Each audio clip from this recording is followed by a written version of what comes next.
مسلم شریف میں آگے الفاظ ہیں کہ سیدنا ابو ہریرہ کہتے ہیں کہ حضرت عمر فاروق رضی اللہ تعالیٰ عنہ مجھ سے کہا کرتے تھے کہ مجھے اپنی زندگی میں کبھی بھی نبی علیہ السلام کی طرف سے عمارت کا شوق پیدا نہیں ہوا.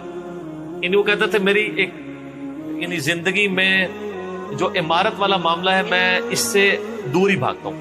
آپ کو پتا ہے نا حضرت ابوبکر کا بھی جب یہ مشورہ شروع کیا تو حضرت عمر نے سب سے پہلے کہا کہ جی مجھے تو ہم معافی رکھیں, باقیوں میں سے کوئی مشورہ کر لے, میں جو بھی مسلمان راضی ہو جائیں گے. حضرت ابوبکر نے بھی سب سے مشورہ کیا, حضرت عمر سے نہیں کیا. اور سب سے مشورہ کیا کہ اس کو کر دوں, تو سب نے کہا ٹھیک ہے. جب اناؤنسمنٹ کی تو حضرت عمر نے کہا کہ ابھی آپ نے مجھ سے مشورہ, ان کا مجھے پتا تھا تم نے تو ماننا ہی نہیں ہے, بس اب اس کو مسلمانوں کے مشورے کو قبول کرو. تو حضرت عمر کی ایک طبیعت میں ایک عاجزی والا معاملہ تھا, اور آپ دیکھ لیں کہ یہی عاجزی ہے جو ان کو ایمان کی طرف لے آئی ہے. نبی علیہ السلام کی ترمذی میں دعا ہے نا, اے اللہ عمر ابن حشام اور عمر ابن خطاب میں سے ایک کو اسلام کی دولت دے. ابو جہل کو کیوں نہیں ملی؟ میں آپ کو ایک ہی فرق ایک ہی بندے کی زبانی بتا دیتا ہوں.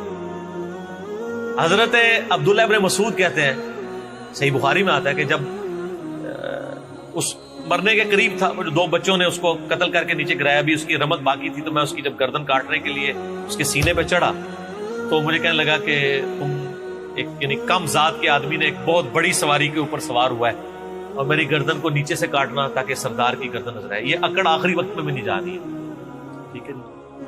اور دوسری طرف آپ حضرت عمر فاروق رضی اللہ تعالیٰ عنہ کو دیکھیں کہ بلال حبشی کو کہہ رہے ہیں, صحیح بخاری میں حدیث ہے کہ ابو بکر ہمارے سید ہیں جنہوں نے ہمارے سید بلال کو آزاد کروایا. عرب کے بنو عدی کا سردار ایک حبشی کو, یہ آپ امیجن ہی نہیں کر سکتے آج کہ خاندانی وہاں پہ نظام, قریش تو اپنے برابر کسی کو سمجھتے نہیں تھے, سیدنا بلال کہتے. اور ایک دفعہ جب ابو جہل پٹائی کر رہا تھا عبداللہ ابن مسعود کی, دھکا مار کے چلا گیا. یہ سب کچھ عمر سیریز میں فلمایا قطر والا. تو وہ اب وہ نیچے گرے پڑے ہوئے ہیں, حضرت عمر وہاں سے گزر رہے ہوتے ہیں, ابھی اسلام نہیں قبول کیا. تو وہ ہاتھ پکڑ کے اسے اٹھاتے ہیں, تو عبداللہ بن مسعود کی زبان سے نکل جاتا ہے کہ واللہ تم ان دونوں میں سے بہتر.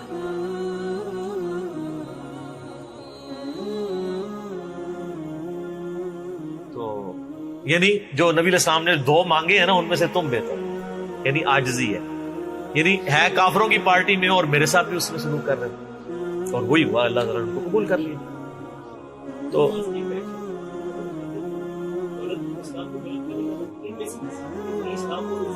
یہ بھی یہ دو علیحدہ حدیث ہے, دو علیحدہ, ترمذی میں دونوں روایتیں. اچھا اب آپ دیکھیں کہ سیدنا عمر فاروق رضی اللہ تعالیٰ عنہ کہتے ہیں, حضرت ابو ہریرہ کہتے ہیں مسلم شریف کی اس حدیث میں کہ حضرت عمر مجھے کہا کرتے تھے مجھے پوری زندگی کبھی عمارت کا شوق نہیں ہوا سوائے اس دن کے کہ جس دن علی کو جھنڈا ملا. مجھے بھی خواہش تھی کہ کاش نبی علیہ السلام مجھے وہ جھنڈا دے. یہ حضرت علی کے لیے بہت بڑی فضیلت ہے اس حوالے سے کہ سیدنا عمر ان پر رشک کرتے. باقی ایک سنن کبریٰ البیہقی میں من گھڑت روایت ہے کہ حضرت عمر کہا کرتے تھے, وہ جو ایک بڑی مشہور بیان کر رہے ہوتے ہیں کہ وہ ستاروں کے برابر کس کی نیکی ہیں. حضرت عائشہ نے پوچھا ان کا بھی تیرے باپ کی ہیں, تو حضرت عمر کی ہیں, تو پوچھا کہ میرے باپ کی, ان کا بھی ان کی تو ایک نیکی جو ہے وہ غار ثور کی سب پہ بھاری ہے. اس حدیث کو شیخ البانی نے, شیخ زبیلی زئی صاحب نے, دونوں نے لکھا ہے یہ موضوع حدیث ہے, وضع کی گئی حدیث ہے, لیکن یہ ہمارے مسلمانوں کے بچے کو یاد ہے. جعلی حدیث ہے, ضعیف نہیں سر, گھڑی ہوئی حدیث ہے. اور جو مسلم شریف کی حدیث تھی وہ ہم نے آگے ایکسپلور کیا کہ حضرت عمر کہتے تھے مجھے علی پر رشک کہ مجھے وہ جھنڈا نہیں ملا اور علی کو.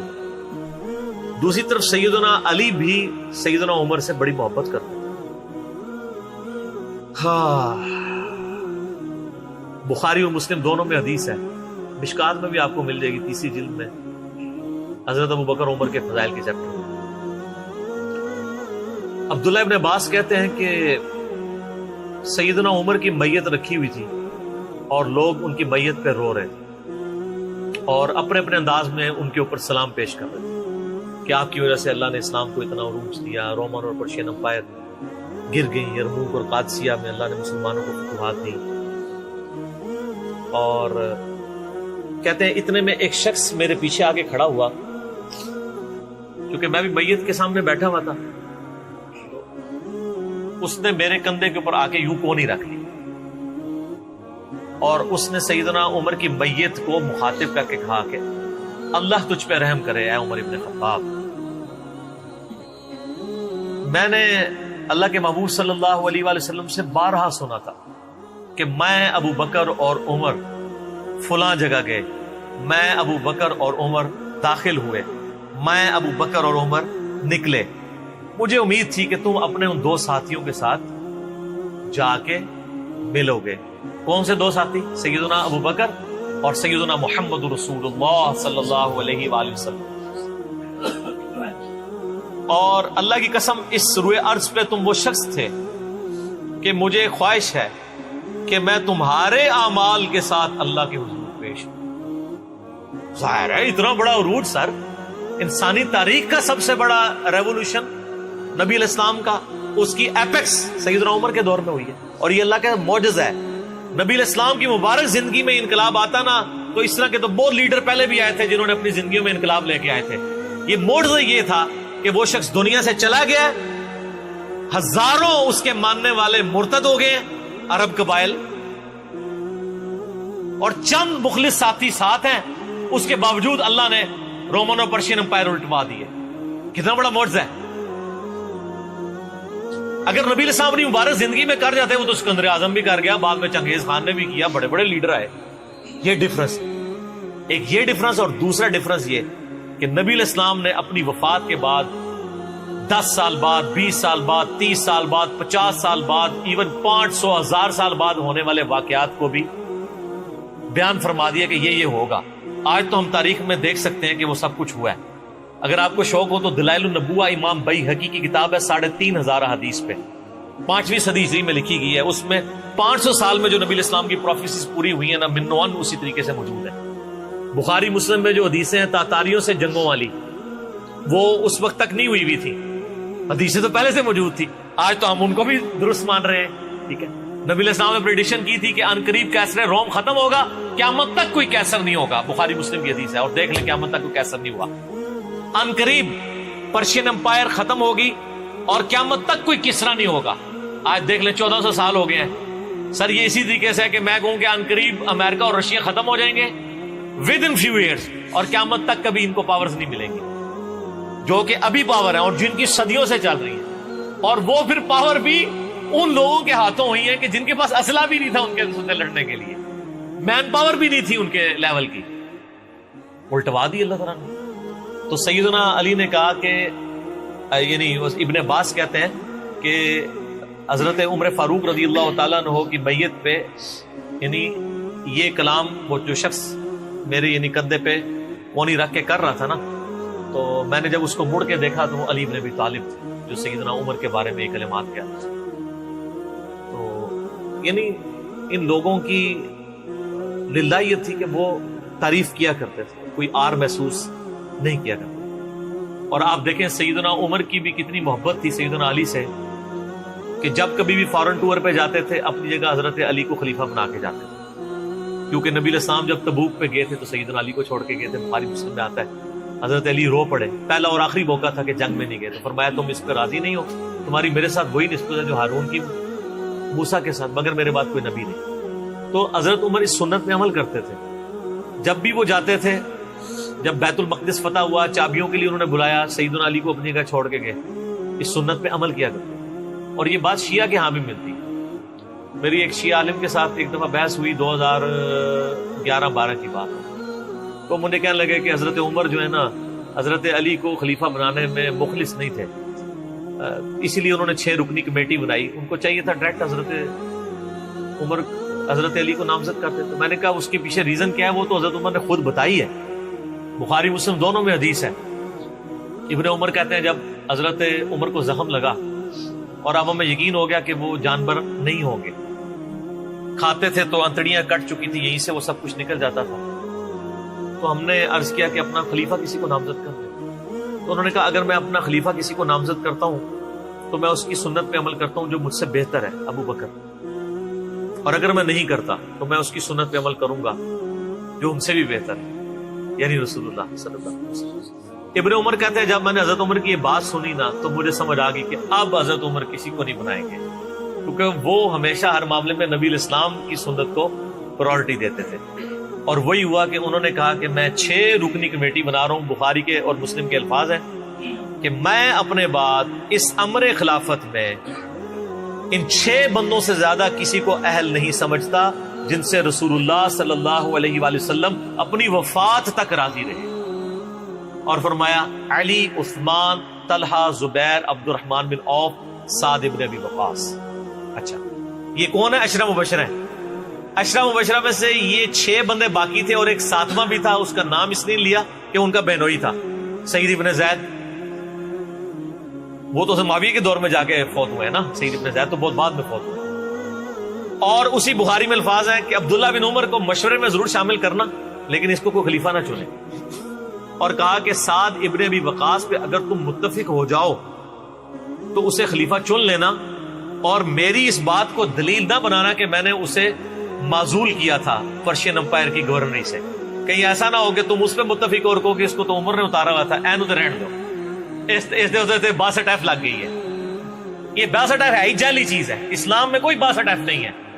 اسلام میں یہ نہیں ہے کہ آپ کو مطلب موت کے غرغرے تک توبہ قبول ہے. آپ ایک بندے کے ساتھ معاملہ ہو جاتا ہے اور وہ توبہ طائب ہو جاتا ہے تو بس ٹھیک ہے. وہ تا حیات میں اہل کوئی نہیں ہوتا. اسلام میں کوئی تا حیات نہیں ہے. اللہ تعالیٰ کے ساتھ گستاخی کرنے والے کے لیے بھی جامع ترمذی میں حدیث ہے کہ موت کے غرغرے تک جو ہے وہ توبہ کا دروازہ کھلا ہوا ہے، موت کے غرغرے سے پہلے. تو 62 نہ لگا دینا اس پہ. وہ ایک معاملہ تھا، وہ حضرت عمر کسی کو 4 سال زیادہ گورنر رہنے نہیں دیتے تھے، انہوں نے ان کو ہٹا دیا.